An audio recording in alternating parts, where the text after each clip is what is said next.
Thank you for joining us. This is the Wellspring Digital Chat, and today our first guest is Christopher Penn, who is a marketer extraordinaire. I am a huge fan of his. If you do not get his newsletter, you need to subscribe to it right now. Go to awakenyoursuperhero.com or just Google Christopher S. Penn, you'll find it.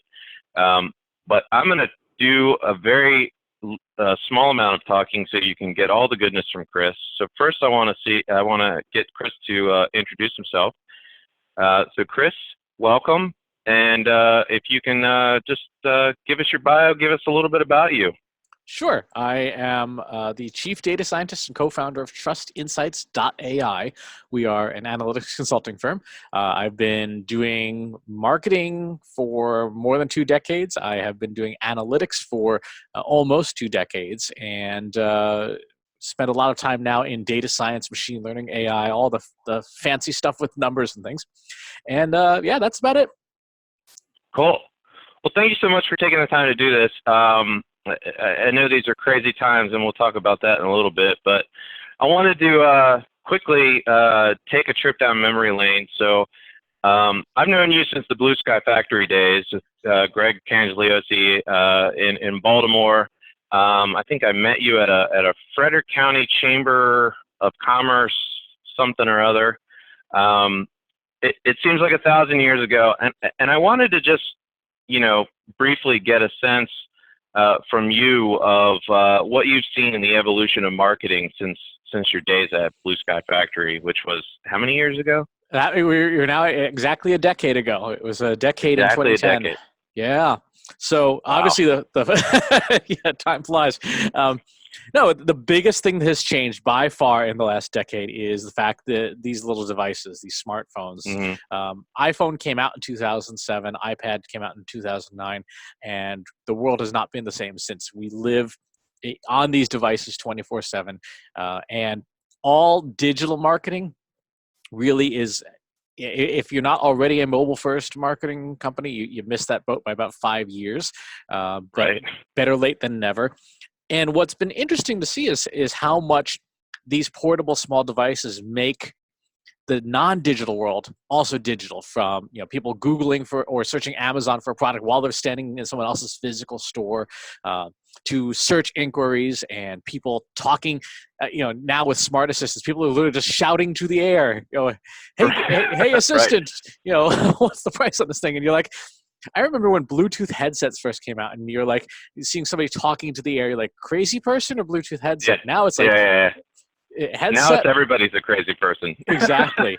And so, that's really has been the biggest macro change in the last 10 years, is just you were walking around with a supercomputer and, connected to the sum total of human knowledge in your pocket every single day. Even the lowest budget smartphone still has capabilities that 10 years ago would have been bewildering. So when marketers are thinking about what's happened to marketing, that's where it's been. And what's likely to come next are variations on this, because this is just about the right form factor. People have been trying with smart rings, smart jewelry, smart watches and stuff, and those are contextually useful, but they're not a substitute for having a device that is large enough to be able to read what's on screen and be able to interact with it. And our AI capabilities for screenless interfaces are good, but not at a point where they're great.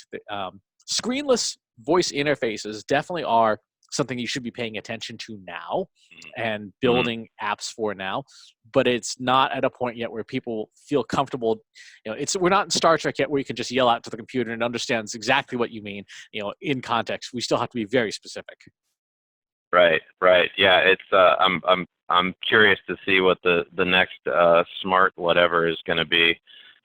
Smart shoes, although I think those already exist. So one of my favorite books is They Ask You Answer by Marcus Sheridan. You've really embraced this philosophy with your You Ask I Answer blog series, which I think is great.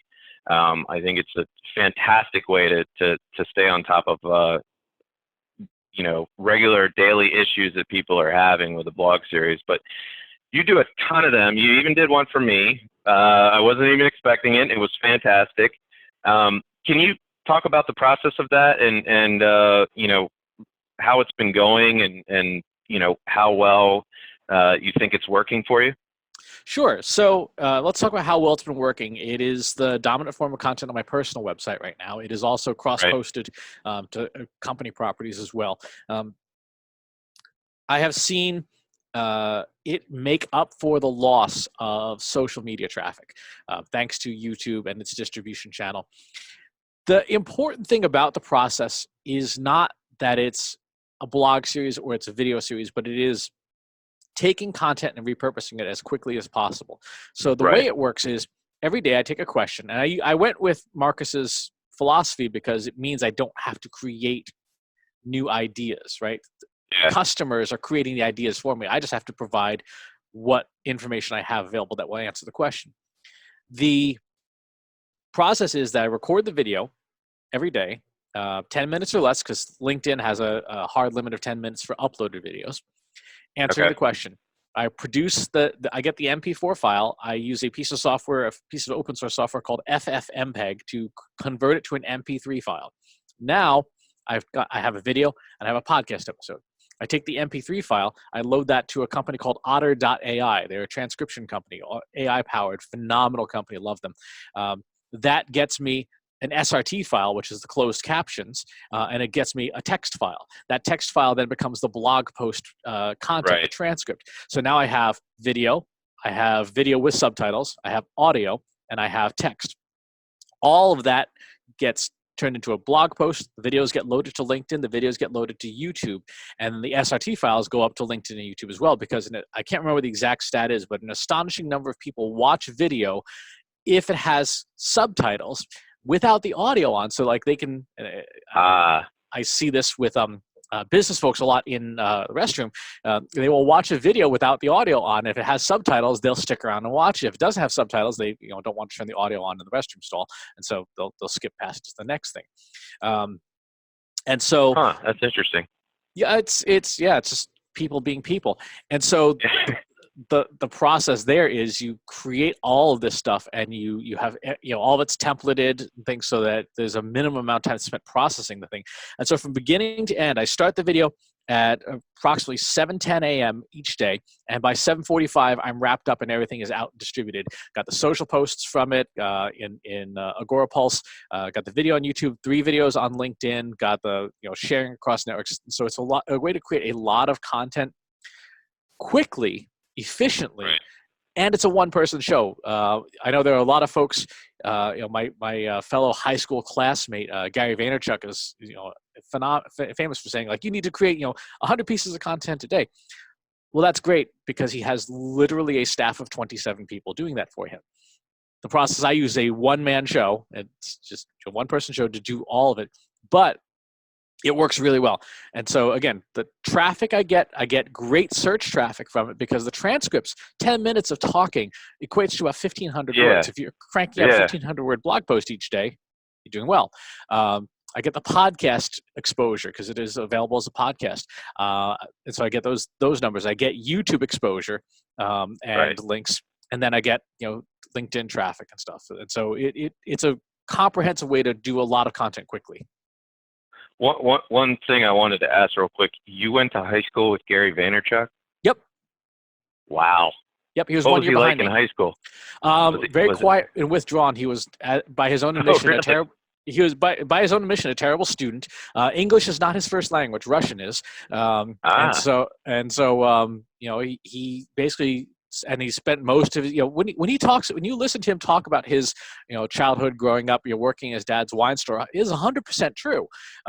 He went to school, did badly at it, then went home and worked in his dad's wine store for the rest of his his time, and did not do much socializing, if you will. Right. I mean, not that I did either. So Yeah, I'm kind of with you. All right, so everybody's talking about data and AI. I see some posts about it that are good. I see some posts about it that are bad. A lot of people glaze over at the mention of big data or AI, and I think a lot of people really just misunderstand generally what AI actually is. Can you talk a bit about the impact of AI for marketers in terms of their day-to-day and how they might already be using it and not even realize it, and how, other ways that they can be using it? Sure. So let's start with what it is. It is a blanket term that means we're trying to create capabilities in computers to replicate human intelligence tasks. So if you can hear the sound of my voice and it means something, you are doing what's called language processing in your brain. Right. Which we can try and teach computers to do that. If you are watching this video and it makes sense to you, you're using what's called vision. The analog is computer vision. And so AI encompasses all the different ways to try and get computers to replicate human intelligence tasks. What is most applicable to marketers is what's called machine learning, a subset of AI, in which you give an enormous amount of data to a machine and you teach it to learn from that and then predict or classify based on what it is. So, for example, if you fed all of your Twitter data to a machine learning algorithm, and then you said, predict for me whether my next post will get more or less likes than previous posts, that would be an example of machine learning. Marketers are already using AI, whether they know it or not. If you use Google Analytics and you have the little Google Analytics app on your phone, and you notice there's a little notifications and it says, hey, you got more traffic yesterday than you did the last 7 days, or hey, I noticed this page seems to be doing well. That's anomaly detection essentially, and Google Analytics is doing that on your behalf. There's a box where you can ask Google questions. Again, that's language processing and insights. So marketers already have access to some of these capabilities. Where there's a tremendous amount of value for marketing going forward is in more customized uses of this. So a simple example is we do something called digital customer journey modeling. Inside Google Analytics, there's a tremendous amount of valuable data, like in what order did somebody use different channels, Facebook, Twitter, Right. email, etc., on the path to conversion. And then Right.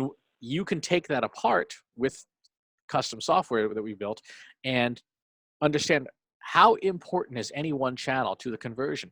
The analogy I like to use is if you watch basketball, unless you're talking Golden State Warriors, in which case Steph Curry is pretty much the only person on the court. But no, in all seriousness, the person who assists is just as valuable as the person who shoots and scores, Sure. right?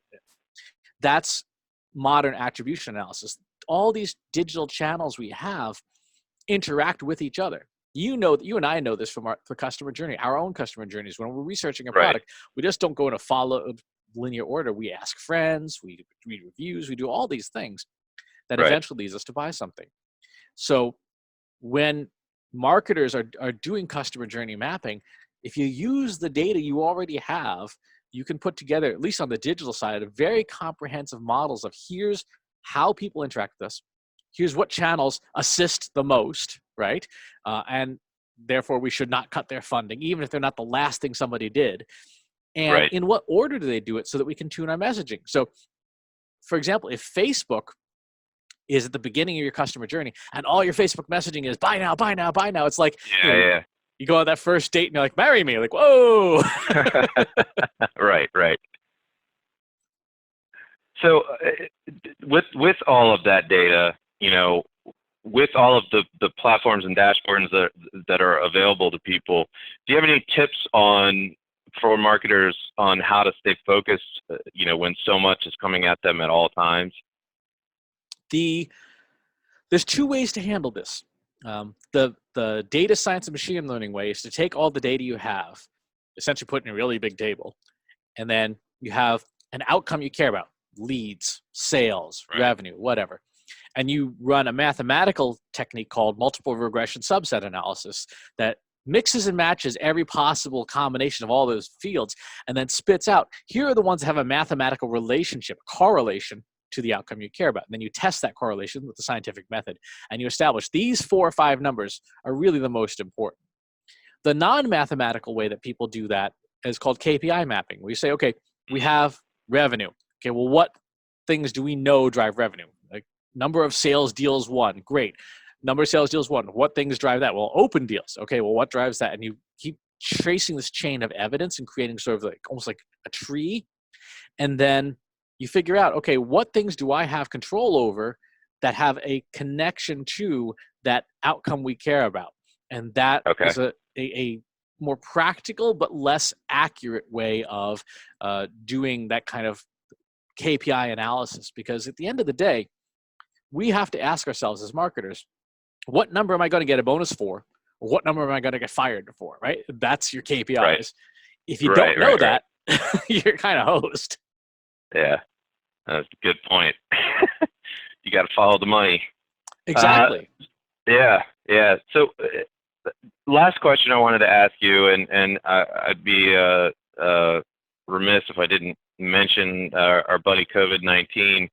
I just wanted to see if you had any advice for marketers and small businesses out there on, how to just exist in a professional way and navigate these strange and very scary times.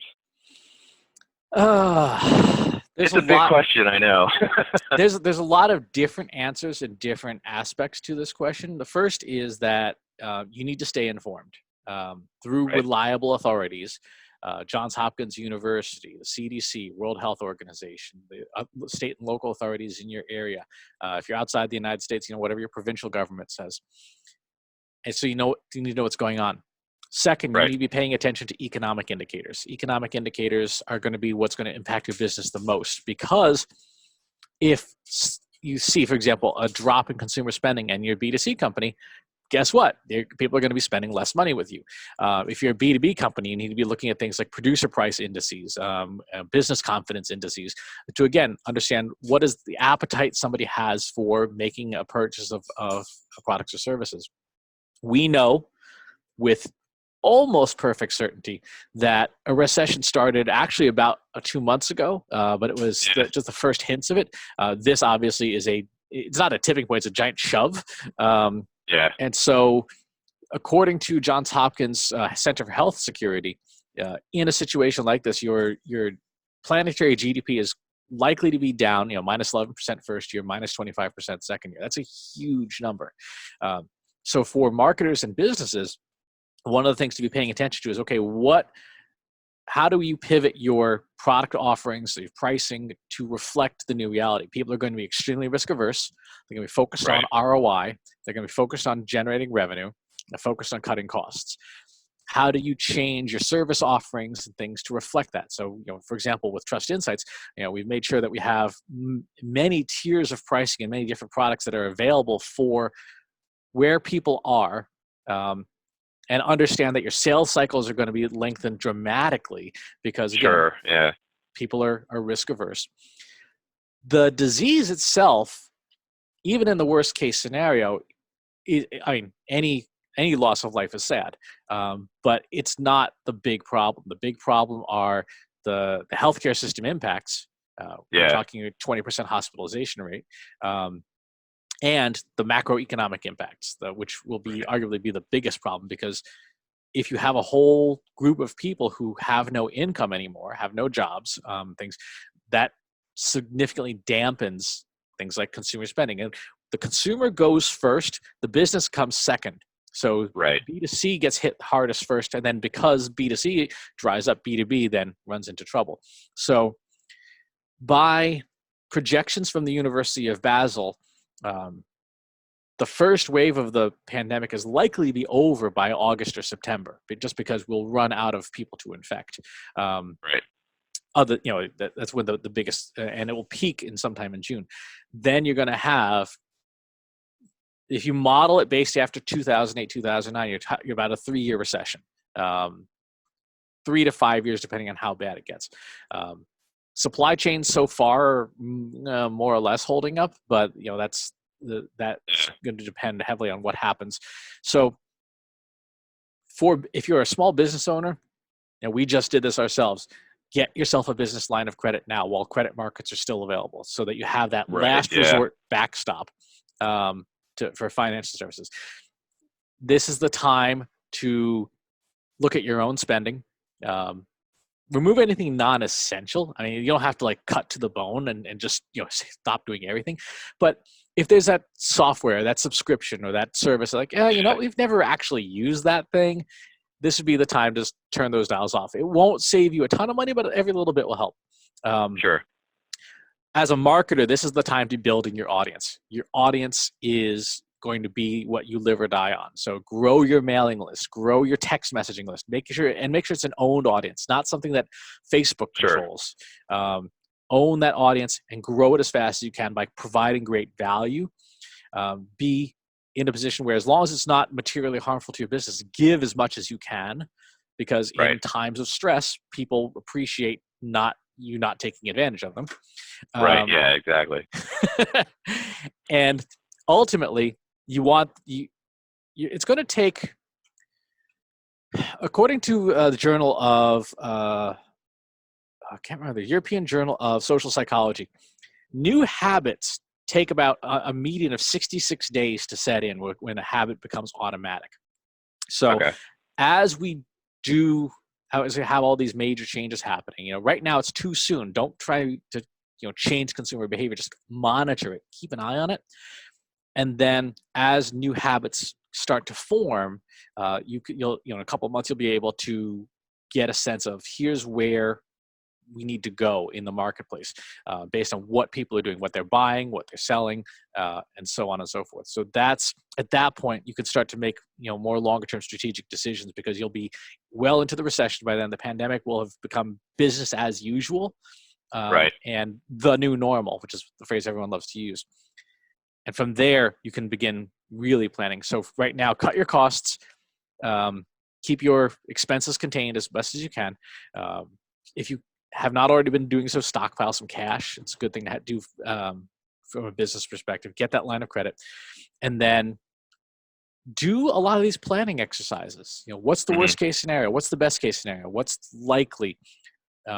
What are second, third, or fourth order consequences? If business spending goes down, what happens next? What happens next? What happens next? And that way you can scenario plan. Okay. And speaking of building your list, do you want to take a moment and let people know where they can find you and sign up for both those amazing newsletters that I subscribe to that I love? Sure. You can go to trustinsights.ai for our company newsletter. We have fresh data every week. This week, actually, it just went out. The business mentions of COVID-19 and the impact on Facebook engagement rates. And my personal newsletter, you can find at ChristopherSPenn.com. Which is one of my favorite newsletters, definitely. So, well, I wanted to thank you again for doing this, and again, amazing stuff here that you've given us, and so I really appreciate it, and that's it. We're done.